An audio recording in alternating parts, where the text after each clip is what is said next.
ओम शांती. शिवबाबांची महावाक्ये 10 मे 2024. आजची मुरलीचा सार आहे. बाबा म्हणतात, गोड मुलांनो, बाप समान रेहम दिल अर्थात दयाळू बना. दयाळू मुले सर्वांना दुःखापासून सोडून पतितांपासून पावन बनवण्याची सेवा करतील. प्रश्न आहे, साऱ्या दुनियेची अशी कोणती मागणी आहे जी बाबांव्यतिरिक्त इतर कोणीही पूर्ण करू शकत नाही? उत्तर आहे, साऱ्या दुनियेची मागणी आहे की शांती आणि सुख मिळावे. सर्व मुलांचे हक ऐकून बाबा येतात. बाबा बेहेदचे आहेत, त्यामुळे त्यांना खूप चिंता आहे की माझी मुले दुःखातून बाहेर पडून कशी सुखी बनतील. बाबा म्हणतात, मुलांनो, जुनी दुनिया देखील माझी आहे. माझीच सर्व मुले आहेत. मी आलो आहे सर्वांना दुःखातून सोडविण्यासाठी. मी साऱ्या दुनियेचा मालिक आहे. मलाच या दुनियेला पतितापासून पावन बनवायचे आहे. धारणेसाठी मुख्य सार आहे.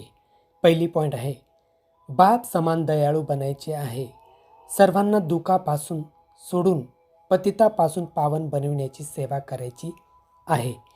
पावन बनण्यासाठी एका बाबांवरच खूप खूप प्रेम करायचे आहे. दुसरी पॉईंट आहे, बाबा म्हणतात, जिन रोया दिन खोया. त्यामुळे कशीही परिस्थिती असो, तुम्ही रडायचे नाही. आजचे वरदान आहे, स्वच्या राज्याद्वारे आपल्या साथीदारांना स्नेही सहयोगी बनविणारे मास्टर दाता भव. स्पष्टीकरण आहे, राजा अर्थात दाता. दात्याला सांगावे किंवा मागावे लागत नाही. ते आपणहून प्रत्येक राजाला आपल्या स्नेहाची भेटवस्तू ऑफर करतात.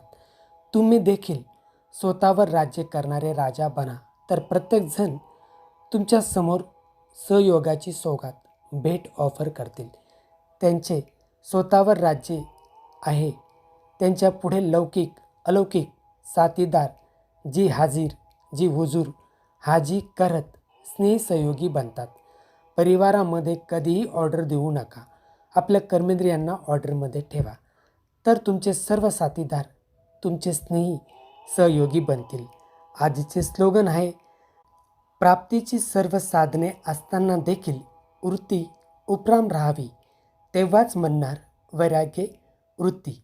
अच्छा, गोड गोड खूप खूप वर्षानंतर भेटलेल्या मुलांप्रती मात पिता बापदादांची प्रेमपूर्वक आठवण आणि सुप्रभात. आत्मिक पित्याचा आत्मिक मुलांना नमस्ते. आम्हा आत्मिक मुलांचाही आत्मिक पित्याला नमस्ते. ओम शांती शांती शांती.